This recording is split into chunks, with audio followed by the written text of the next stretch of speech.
Hello and welcome to Access Asia. I'm Delon D'Souza. Coming up, the founder of India's viral Cockroach Party heads back home, demanding the resignation of the country's education minister. The upstart movement criticizing the government's incompetence following leaks of competitive medical tests and glitches with school leaving exams. The Cockroach Janta Party has been going viral in India for weeks. What started as an online satirical campaign after comments from India's Chief Justice comparing the country's unemployed youth to cockroaches has morphed into something larger. The Cockroach Party, founded by recent Boston University graduate Abhijit Dipke, has been gaining traction on social media with 22 million Instagram followers, more than double the BJP's.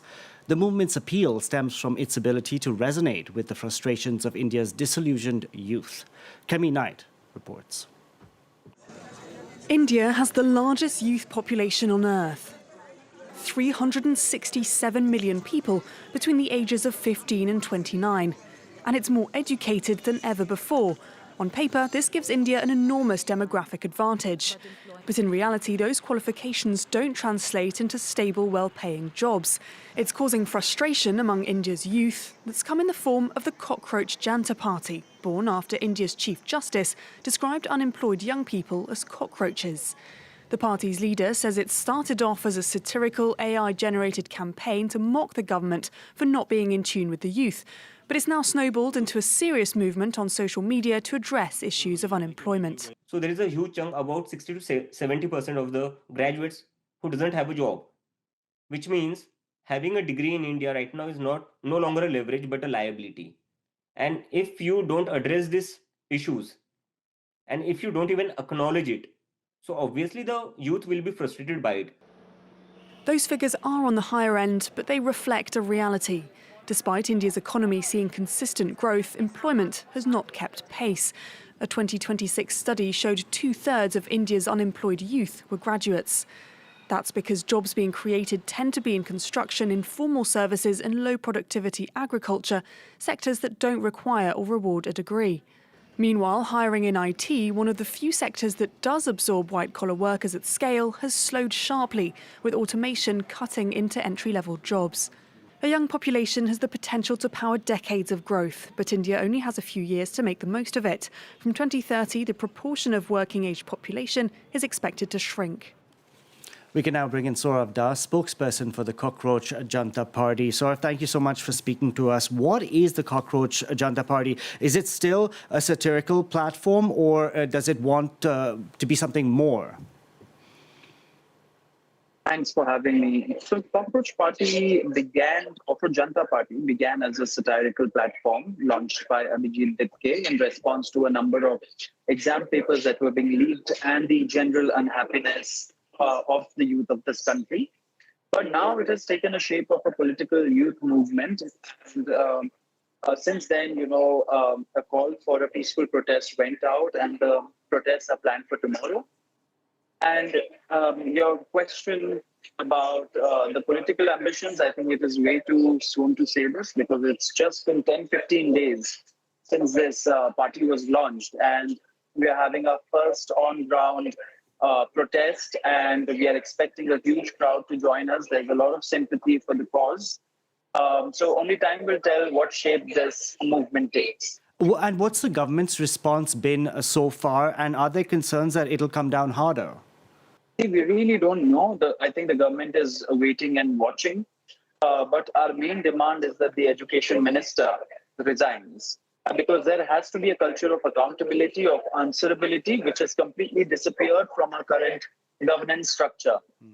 So this fight is, of course, about the education minister's resignation or him being sacked. But the larger fight is about a better system of accountability, of answerability, and someone taking moral responsibility too. And Saurav, have opposition leaders in India reached out to members of the Cockroach Janta Party, and would you want them to? It's an open call for protest. We would ideally want people from all political shades to join the protest peacefully. But political parties are also waiting and watching. But there are individual members of parliament who have lended their support. There are representatives from states who have individually, in their own capacity, lended support to the movement. But we will only see in time whether they support us institutionally.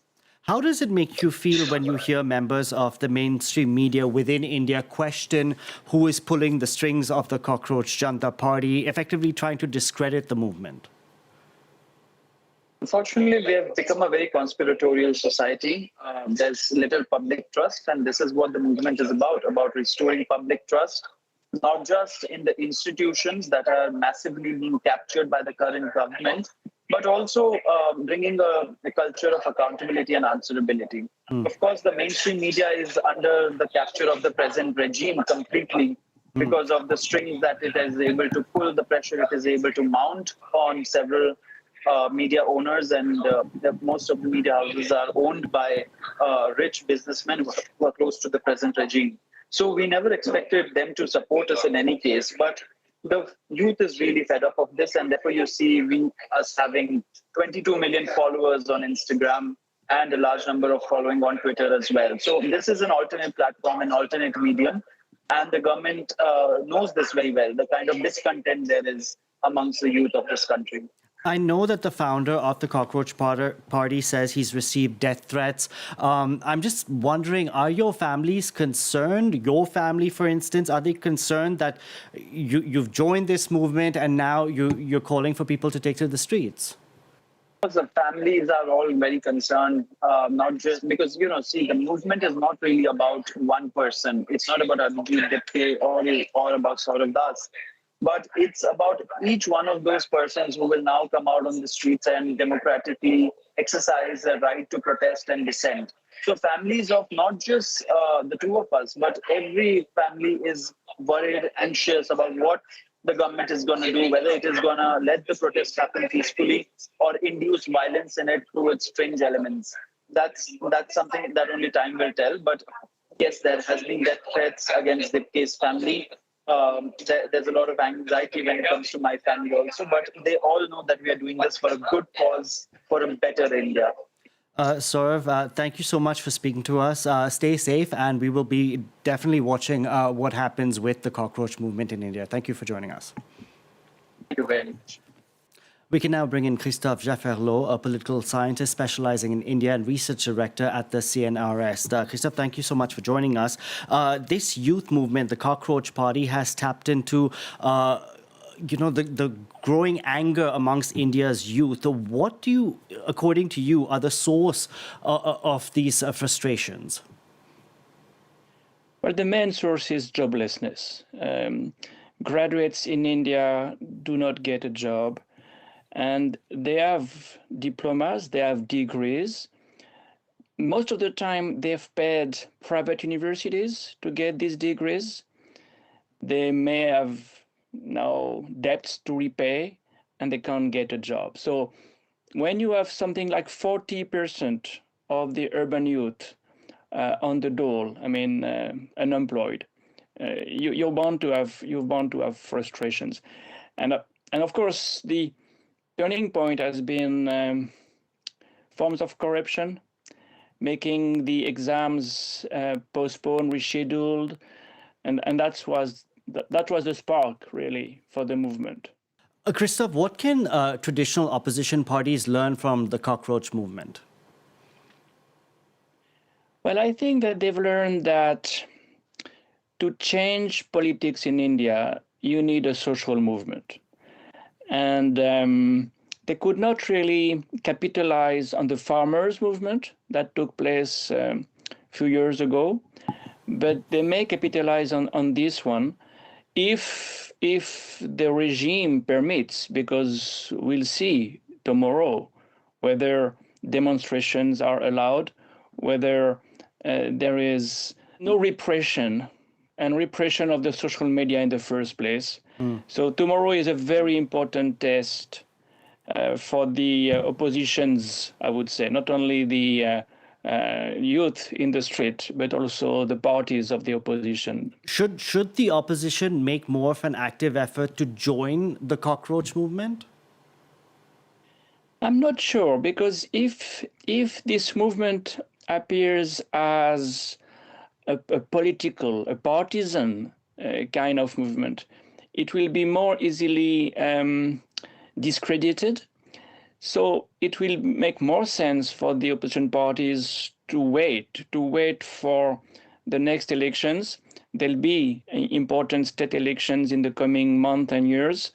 A little bit like what happened in Sri Lanka. In Sri Lanka, opposition parties could win a couple of years after a massive youth movement. In fact, in the rest of South Asia, look at Bangladesh, look at Nepal, you've had this kind of Gen Z movements resulting in political change at the time of elections most of the time. Maybe this is the road. What do you think of the BJP's tactics so far to keep the cockroach movement in check?